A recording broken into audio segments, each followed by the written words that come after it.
오늘 하나님께서 주신 말씀은 고린도전서 10장 24절과 고린도후서 10장 32절 33절을 보겠습니다. 고린도전서 10장 24절과 고린도후서 10장 32절 33절을 보겠습니다. 누구든지 자기의 유익을 구하지 말고 남의 유익을 구하라. 유대인에게나 헬라인에게나 하나님의 교회나 거치는 자가 되지 말고 나와 같이 모든 일에 모든 사람을 기쁘게 하여 자신의 유익을 구하지 아니하고 많은 사람의 유익을 구하여 그들로 구원을 받게 하라. 아멘.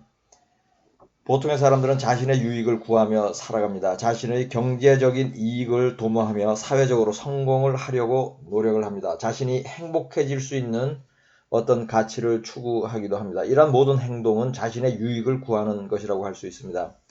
사람들은 어려운 상황에 처하면 다른 사람에게 도움을 청합니다. 남의 도움을 받으려는 것도 나의 유익을 구하는 행위입니다. 또한 사람들은 자신에게 도움이 될 것이라고 여겨지는 사람들과 교제를 하거나 사업을 하기도 합니다. 이렇게 하는 배경에는 상대방에게도 유익이 되는 선한 뜻이 있을지라도 보통은 자신의 유익을 먼저 고려하는 것입니다.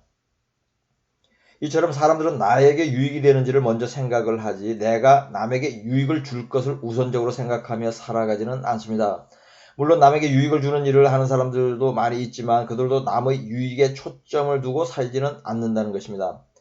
하나님은 사람들이 서로 관계를 맺으면서 살도록 세상을 디자인하였습니다. 혼자서 사회 경제 활동을 하는 것은 불가능할 뿐더러 사람들이 서로 돕고 협력을 하여 모두에게 더 큰 유익이 되도록 세상을 섭리해 놓으셨다는 것입니다.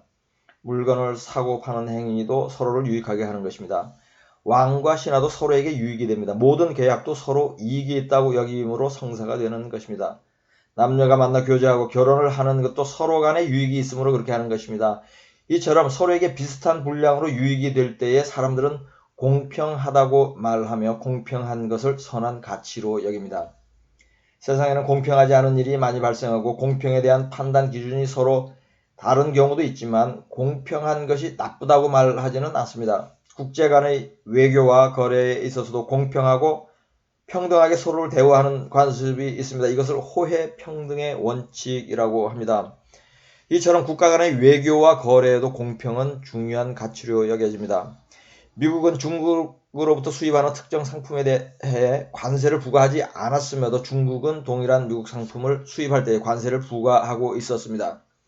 미국 정부는 이것을 불공평한 것으로 판단하여 중국 상품의 수입 관세를 부과하였습니다. 이렇게 하는 것이 호혜평등의 원칙을 지키는 것이고 공평한 것입니다. 얼마 전에는 미국 정부가 휴스턴에 있는 중국 영사관이 스파이 짓을 한다는 이유로 그 영사관을 폐쇄하고 중국인들을 추방을 하였습니다.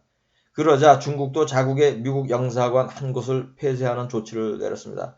이것도 호혜평등의 원칙에 해당하는 것입니다. 이와 같이 세상은 서로 간에 같은 양의 이익을 얻거나 불이익을 감수하는 것이 관례처럼 되어 있습니다. 이렇게 하는 것은 공정한 게임의 룰인 것은 사실이며 이러한 것이 잘 지켜지는 것은 좋은 것입니다. 교회 안에도 이러한 원리는 그대로 작용을 합니다. 교회 안에는 설교를 하는 목사와 설교를 듣는 교인들이 있습니다. 이들은 서로 간에 유익을 주는 관계입니다. 교인들은 영적인 유익을 얻고 설교자는 먹고 입을 수 있는 물질적인 유익을 얻는 것입니다. 이것도 하나님의 섭리입니다. 로마서 15장 27절과 고린도전서 9장 11절을 보겠습니다. 저희가 기뻐서 하였거니와 또한 저희는 그들에게 빚진 자니 만일 이방인들이 그들의 영적인 것을 나눠 가졌으면 육적인 것으로 그들을 섬기는 것이 마땅하니라. 우리가 너희에게 신령한 것을 뿌렸은즉 너희의 육적인 것을 거두기로 과하다 하겠느냐. 아멘. 이처럼 모든 인간관계는 교회 안팎을 막론하고 서로 간에 유익이 되는 구조를 가지는데 이것은 하나님의 창조 질서입니다. 그럼에도 불구하고 성경은 믿는 자들은 자신의 유익이 목적이 되는 삶을 살지 말라고 가르칩니다. 대신에 남의 유익을 위하여 살라고 합니다. 이 말씀의 의미는 단순히 기회가 있을 때 남에게 유익을 끼치라는 뜻이 아닙니다. 사는 동안 항상 남에게 유익이 되는 것이 무엇인지를 생각하고 그대로 행하라는 것입니다. 본문 말씀 중 고린도전서 10장 24절을 다시 보겠습니다. 누구든지 자기의 유익을 구하지 말고 남의 유익을 구하라. 아멘. 이처럼 삶은 이러한 삶은 보통 사람들의 삶과는 반대되는 것입니다. 공평하지도 공정하지도 않은 것처럼 보입니다. 호혜평등의 원칙을 어기는 것처럼 보입니다.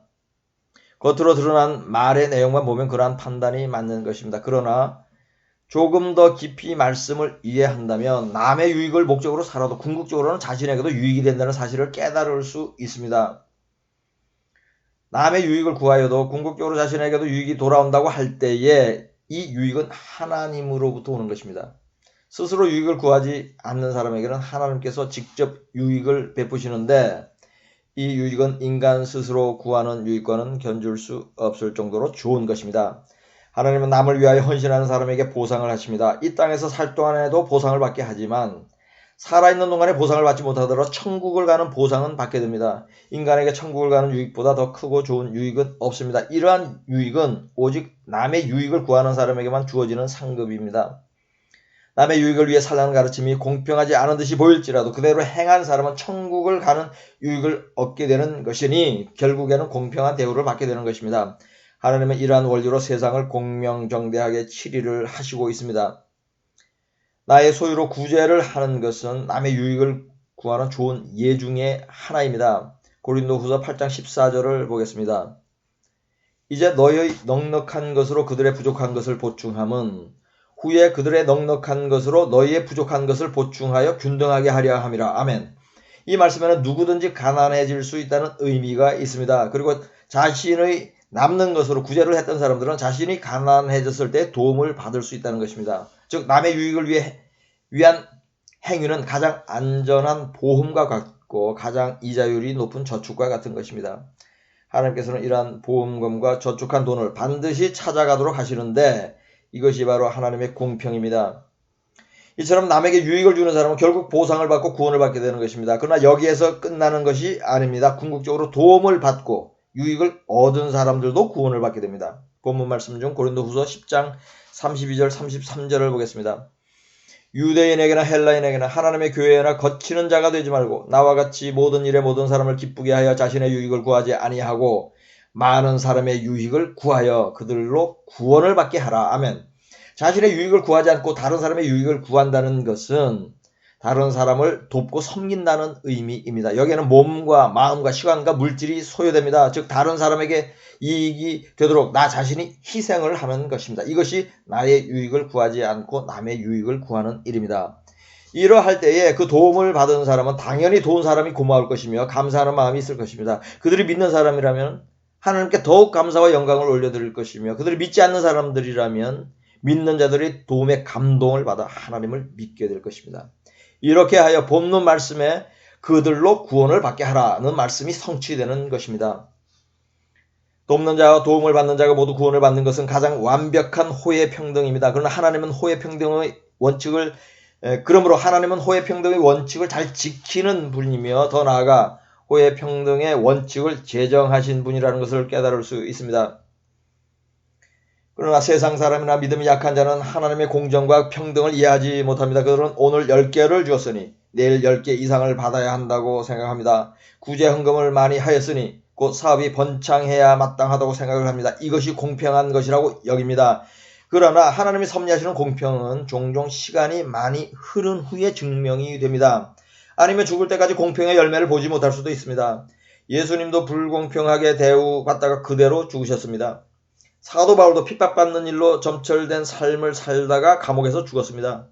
살아있는 동안 공평하게 보상을 받은 것이 없습니다. 그러나 예수님과 바울은 죽은 후에는 공평한 대우를 받았습니다. 하나님은 예수님을 영화롭게 하셨고 바울도 천국을 갔습니다.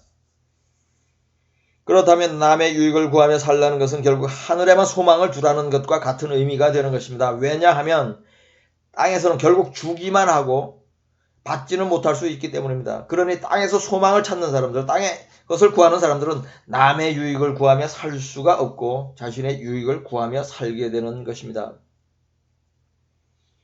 그러나 이들은 자신의 유익을 구할 때는 오히려 자신에게 유익이 되지 않는다는 진리를 알지 못하는 것입니다. 자신의 유익만을 구하는 것은 이기적인 것입니다.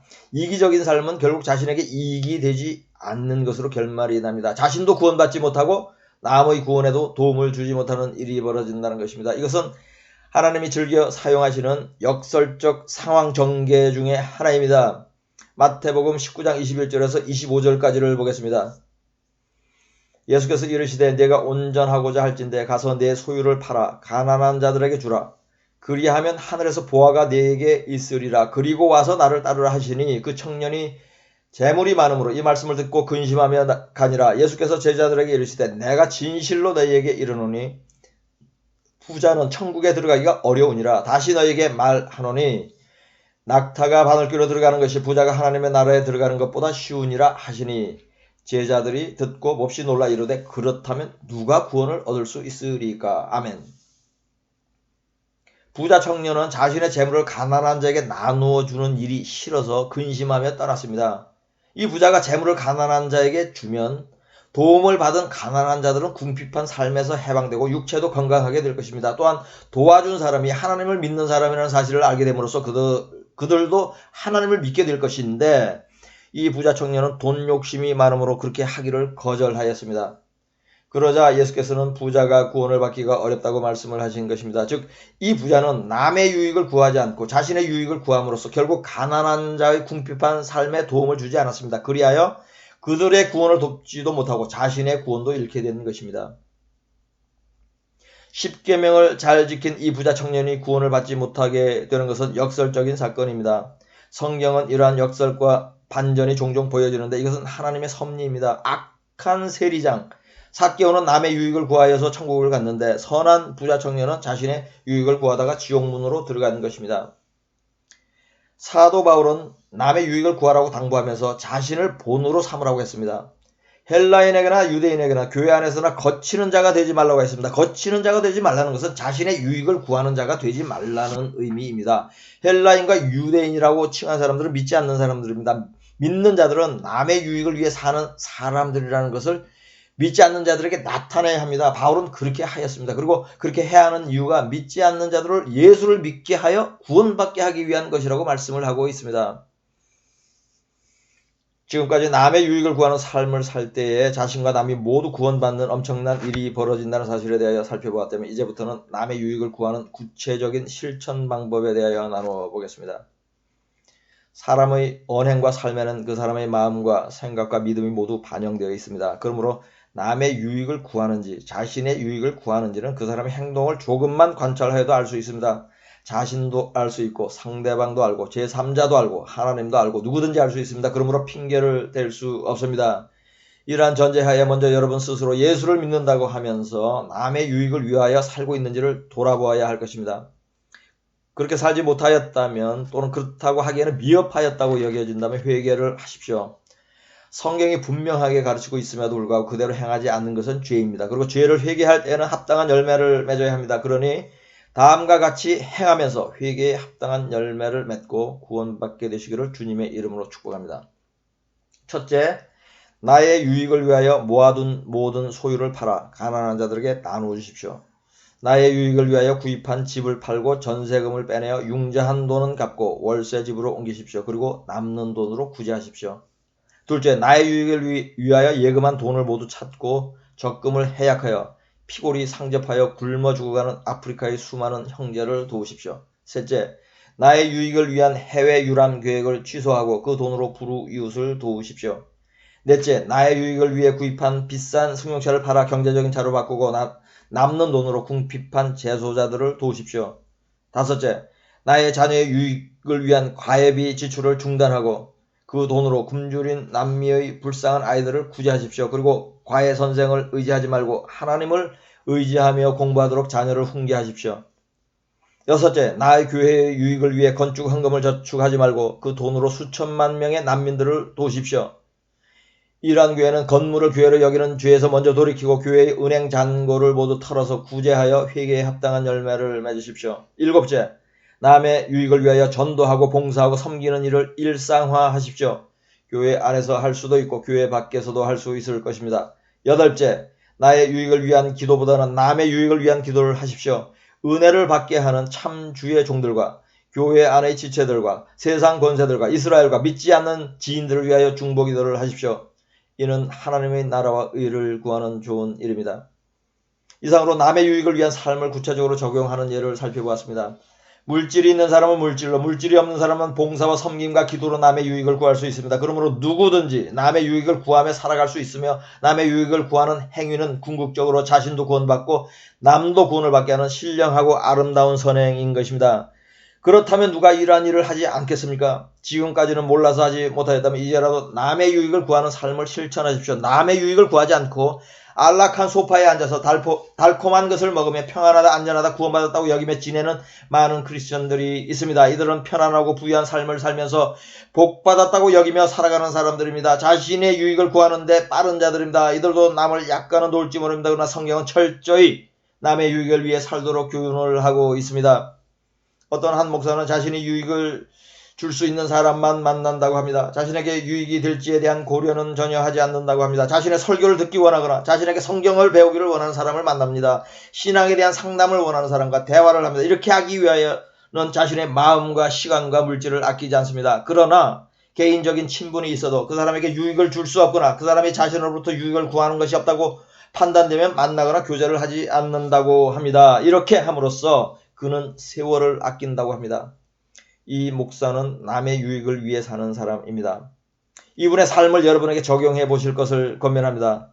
진심으로 남에게 유익을 주고 싶은 소망이 있으면 성령께서 그러한 길을 인도하십니다. 그렇게 할 때에 나의 유익을 구하는 상념은 햇볕에 안개 사라지듯이 어느새 없어집니다. 그리하여 돈이 있으면 누구를 도울지를 먼저 생각합니다. 하나님의 일을 위하여 사용할 궁리를 합니다. 또한 내가 전도하고 섬기는 일에 게으르지 않은지를 살펴보게 됩니다. 중보기도를 더욱 열심으로 하게 됩니다. 그리하여 이러한 사람들은 많은 영혼들을 주께로 인도하고 자신도 천국에서 면류관을 받게 되는 것입니다. 여러분 모두 나의 유익을 구하지는 않고 남의 유익을 구하는 거룩한 삶을 살아 남도 구원하고 자신도 구원받게 되시기를 남의 유익을 위해서만 사신 예수 그리스도의 이름으로 축복합니다. 본문 말씀으로 설교를 마치겠습니다. 누구든지 자기의 유익을 구하지 말고 남의 유익을 구하라. 유대인에게나 헬라인에게나 하나님의 교회에나 거치는 자가 되지 말고 나와 같이 모든 일에 모든 사람을 기쁘게 하여 자신의 유익을 구하지 아니하고 많은 사람의 유익을 구하여 그들로 구원을 받게 하라. 아멘.